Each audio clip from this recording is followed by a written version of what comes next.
Have a good day, everyone. I am Christiane Taala. At this moment, I am going to tackle my assigned topic, which is the Tiniest Granny. Tiniest Granny by Ismat. About Tiniest Granny. The story was originally written in Urdu with the title Nanhi Ki Nani. It is translated by Ralph Russell in English and published in January 1954. The reason why this Indian story became famous, it is because of its message or theme that became an eye-opener to the people in India. Not just in India, but in the world. Later on, we will know the happenings of Tiniest Granny. But now, I will first introduce you to Ismat, the writer of this story. About Ismat. Ismat was a famous Indian novelist, filmmaker, and story writer. She was born in the year 1915 in Uttar Pradesh. The themes of her novels are female sexuality, femininity, and social evils. The reason why Ismat chose these themes, it is because Ismat knew about the issues and problems of women of her era and took huge interest in highlighting this through her short stories. She's so sad about the miserable experiences of women. That's why she wants to see women free from any male slavery and injustices. So, that's her way in helping people in India. So now, I am going to tell the story of Tiniest Granny. Are you guys ready to listen? Okay. The struggles in Granny's life began when she was in her early childhood. She fended herself. People used to call her Bafatan's kid. Then, she was Bashira's daughter-in-law, and then Bismila's mother. And when Bismila died in childbirth, leaving Tiny an orphan, she became Tiniest Granny until her dying day. Granny lives with her granddaughter Tiny, whom she loves very much. To survive, Granny works as domestic help in various houses, and does odd jobs in return for her 2 meals a day and cast of clothes. As she grew older, she learned to do a bit of cooking, but when her sight began to fail and she began to cook lizards in the lentils and knead flies into the bread, she had to retire.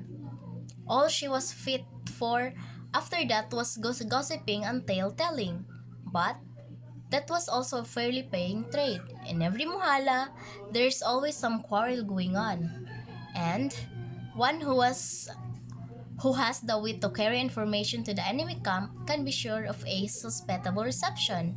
But it's a game that doesn't last. People began to call her Telltale, and when she saw that was no future there, she took up her last and most profitable profession. She became a polished and accomplished beggar, and later on, she stole food and other valuables from different houses. Granny uses a burqa as a way to hide and as a weapon, so no one can recognize her. But whatever her flaws, Granny is very protective and loving of Tiny and saves her from people who see her with false eyes. So when we say false eyes, it is lustful, okay? Even after so much protection, a reputed person in society, Deputy Sahib, the deputy commissioner, whom they believe is righteous, raped Tiny. Granny was horrified and could not act against the rich deputy. Granny was stunned to silence. She could complain to no one but God. After that, Tiny became the common target of all the young men in the muhala, just like a prostitute. Tiny could not live in that type of society, so she ran away with Siddiq's nephew. Granny was shocked to hear this, and her life started crumbling.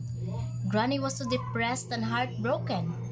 After all this sorrow, another incident happened when a monkey took her beloved pillow and started tearing it. That pillow contains the stuff Granny used to steal from neighbors for years, and soon everyone recognized it. Then, everyone knew Granny was a thief, and everyone humiliated her.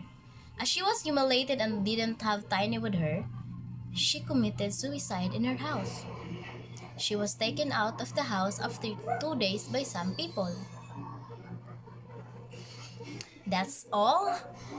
I'm supposed to be, I'll ask these questions to my classmates if only there will be a face-to-face discussion, but I will be the one who will answer the questions here. Okay. First question is, what are the themes of the message of the story? The message of the story, based on my research, is Chugtai tried to show society's hypocrisy. Who is the hypocrite there? It's Deputy Sahib, right?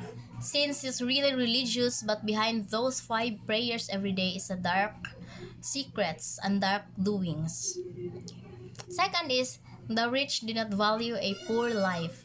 It is not to generalize, but we can deny the fact that numerous rich people don't value poor people's feelings and see them like a trash or laughing stock. Right, so.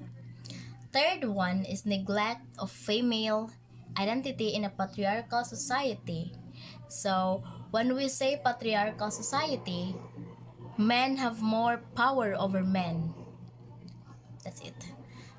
Second question is, what does the title Tiniest Granny mean?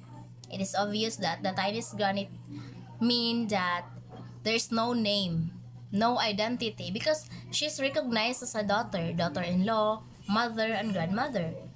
Even at the end of the story, we don't know her name. She dies without us knowing her name. Third one is, what are the main problems in the story? There are a lot of problems in the story, but there are only 4 main problems that I saw in my research. First one is identity. Again, women in India in that era have no identity if they are in a low-level kind of life. They're not being heard and recognized. Second is sexual violence against women. The best example of this is what happens to Tiny. She was slave and disrespected by different men. Right? So sad for her. Third one is economic crisis. This is the reason why Granny has no choice but to become the worst version of her. Just to survive, she became a stealer, right? And liar. Fourth one is disparity in education. Even in education there's a lack of equality or similarity in opportunities. Men are more powerful in any aspect in India in that era. Last question is, what are the 2 things that are really relevant to Granny? First one is burqa. It is because it used to be Granny's protection so no one could recognize her. Sometimes a towel after a bath, mat when she prays, pillow, and a bed cover. Second one is pillow. It is because the pillow is where she puts her essentials, and her pillows are an object where she keeps what she steals for years. Okay, I think that's all for my discussion. Thank you so much for listening and have a good day.